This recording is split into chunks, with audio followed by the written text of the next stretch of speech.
ગોંડલના પૂર્વ ધારાસભ્ય પોપટ સોરઠિયાની હત્યાનો કેસ રીબડાના અનિરુદ્ધસિંહ જાડેજા આજે કરી શકે છે સરેન્ડર। જૂનાગઢ જિલ્લામાં જેલમાં સરેન્ડર કરે તેવી શક્યતા છે।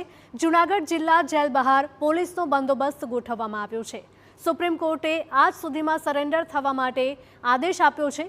અનિરુદ્ધસિંહ હાજર થયા બાદ સરકારને સજા માફી અંગેની કમિટી રચવા માટે આદેશ કરાયો છે। જો અનિરુદ્ધસિંહ હાજર થશે તો અમિત ખૂંટ કેસમાં પોલીસ કરી શકે છે ધરપકડ।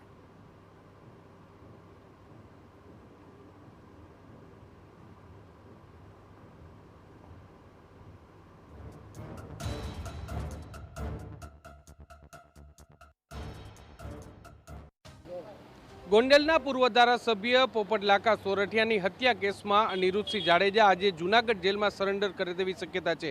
આપને હું દ્રશ્યો બતાવવા માંગીશ કે જૂનાગઢ જેલની બહાર જે પોલીસનો બંદોબસ્ત છે તે ગોઠવવામાં આવ્યો છે। પોપટ લાકા સોરઠિયાની હત્યા થયા બાદ જે કોર્ટ છે તેમના દ્વારા જે અનિરુદ્ધસિંહ જાડેજા છે તેમને આજીવન કેદની સજા છે તે સંભળાવવામાં આવી હતી। જોકે થોડા વર્ષો બાદ આ સજા છે તે માફી કરવામાં આવી હતી અને અનિરુદ્ધસિંહ જાડેજા જેલ બહાર આવ્યા હતા। જોકે સોરઠિયા પરિવાર છે તેમના દ્વારા જે હાઈકોર્ટમાં એક અરજી છે તે દાખલ કરવામાં આવી હતી અને આ અરજીમાં તેમની સજા માફી છે તે અનધિકૃત રીતે થઈ હોવાનો દાવો છે તે કરવામાં આવ્યો હતો, જેને લઈને જે હાઈકોર્ટ છે તેમના દ્વારા આ સજા માફીનો ઓર્ડર છે તે રદ કરવામાં આવ્યો હતો અને 18 સપ્ટેમ્બર સુધીમાં તેમને જે જેલની અંદર સરેન્ડર કરવા માટેની નો આદેશ છે તે આપવામાં આવ્યો હતો। અનિરુદ્ધસિંહ જાડેજા પરિવાર છે તેમના દ્વારા પણ હાઈકોર્ટના ચુકાદાને સુપ્રીમ કોર્ટમાં પડકારવામાં આવ્યો હતો। જો કે સુપ્રીમ કોર્ટ છે તેમના દ્વારા જે હાઈકોર્ટનો ચુકાદો છે તે માન્ય રાખતા આજે અનિરુદ્ધસિંહ જાડેજા જૂનાગઢ જેલ ખાતે સરેન્ડર કરે તેવી પૂરી શક્યતા છે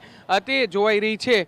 સમગ્ર મામલે હવે જે અનિરુદ્ધસિંહ જાડેજા છે તેના માટે એક જ વિકલ્પ છે તે બચ્યો છે, જેમાં તે સરેન્ડર થયાના 8 સપ્તાહ બાદ રાજ્ય સરકાર છે તે એક કમિટીની રચના કરશે અને આ કમિટી છે તે આ સજા માફી યોગ્ય છે કે અયોગ્ય તે અંગેનો નિર્ણય લેશે। પરંતુ હાલમાં અનિરુદ્ધસિંહ જાડેજા છે તેઓ જૂનાગઢ જેલમાં સરેન્ડર કરે તેવી પૂરી શક્યતા છે। આની વચ્ચે અનિરુદ્ધસિંહ જાડેજા છે તેની મુશ્કેલીમાં વધારો થઈ શકે છે। જો અનિરુદ્ધસિંહ જાડેજા જૂનાગઢ જેલમાં સરેન્ડર કરે તો રીબડાના અમિત ખૂંટ આત્મહત્યા કેસમાં ગોંડલ તાલુકા પોલીસ તેનો કબજો મેળવે તેવી પણ પૂરી શક્યતા છે, કારણ કે આ કેસમાં પણ અનિરુદ્ધસિંહ જાડેજાનું નામ સામે આવ્યું છે। હવે આગામી દિવસોમાં જે કાયદાકીય પ્રક્રિયા છે તે કયા પ્રકારની રહે છે તે જોવાનું સૌથી મહત્વનું રહેશે। આજના દિવસે અનિરુદ્ધસિંહ જાડેજા છે તે જૂનાગઢ જેલમાં સરેન્ડર કરે તેવી પૂરી શક્યતા જોવાઈ રહી છે। કેમેરા પર્સન ભાવેશ લશ્કરી સાથે મોહિત ભટ્ટ, TV9 જૂનાગઢ।